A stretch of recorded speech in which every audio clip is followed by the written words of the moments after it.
the new Acme Alpha gun dog whistle.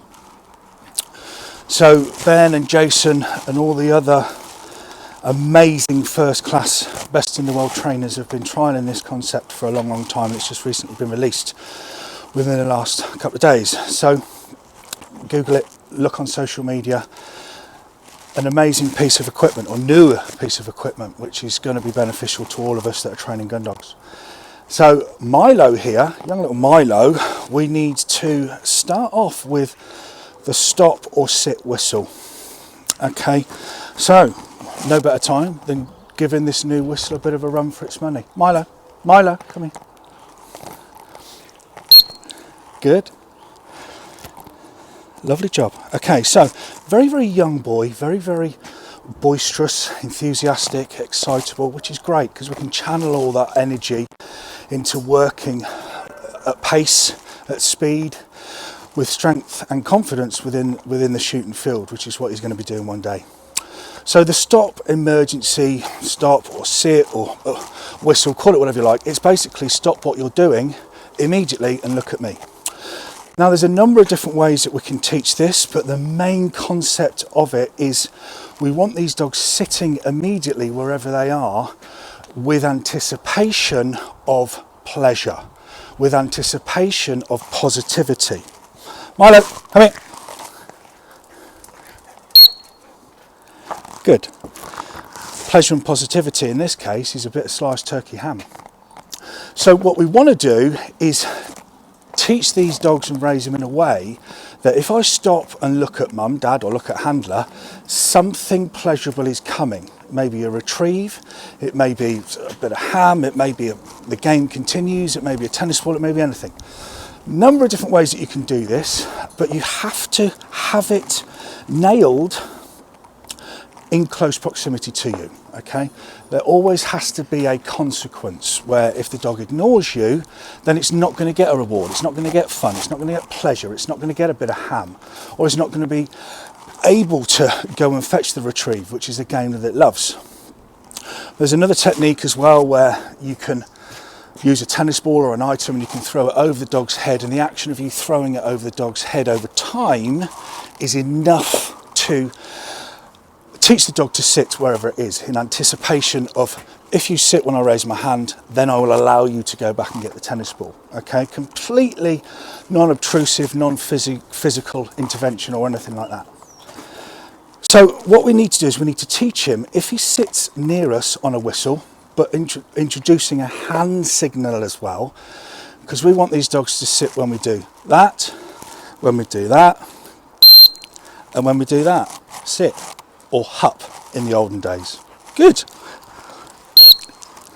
So every time he has heard that whistle tone and he's put his backside on the floor, he's been rewarded for it. Okay, in this case we're using food because we're up against the clock here for time in relation to training goals and training objectives, but it may be sit, toot, there's your reward in terms of a retrieve or a game of fetch or whatever you want to call it. So Milo, good lad, come on in, here we go. Still very young, doesn't really know a lot at this stage, but we're just introducing that stop, sit, whistle. Milo, yeah. Good. As he's sitting, then he will get a reward. But we want him to do it when he's around us. Milo, come on, good lad. So I'm just going to fizz him around here. Good lad. Boy, touch the nose with the ham. Good boy. Yeah. Good lad. Good. Touch the nose with the ham. Good boy. Good lad. Good boy. Now, the power of him knowing that we've got food is more powerful than us just piling it into his mouth for him to eat. Good lad. Milo. Good boy. Boy. There you go. Good lad. Heel. Milo. Good lad. Good boy. Good lad. Good boy. Yeah. Good boy. Now I'm going to try it with just a hand. Good lad. There it is. Good. So it all has to be within a very small bubble around us. Hand, Sit, good. There it is, good boy. Milo. Good boy. And then what you do, go on, get on. And then what you would do is you allow him to create more distance between him and you. Still instilling that stop whistle, but if he's 10 metres away, you blow the whistle and he stops, you have to go to him. You have to approach him to then give him the relevant reward for sitting in that spot. Because if you don't, he's going to start creeping forward, he's going to start skirmishing, and he's going to start coming towards you or back to you in anticipation of getting that reward. Milo. Good. Good lad. Yeah, yeah. Good lad. Boy. Good lad. Yeah. Good boy.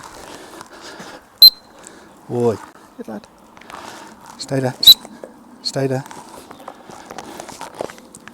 Milo. Good boy. Up to the next stage now is calling him towards us, seeing if he knows what it means. He doesn't yet. Long way to go on this. But this is just the introduction of what to do when you hear this whistle. Wherever you are, whatever you're doing, no matter how far away you are from me, I want you to look at me, because that means I want to have a conversation with you. Milo. Good lad. Reward. Good boy. Good lad. Good boy. Good lad. Boy. Good lad. Good boy. So we'll make tracks and progress, mate, won't we?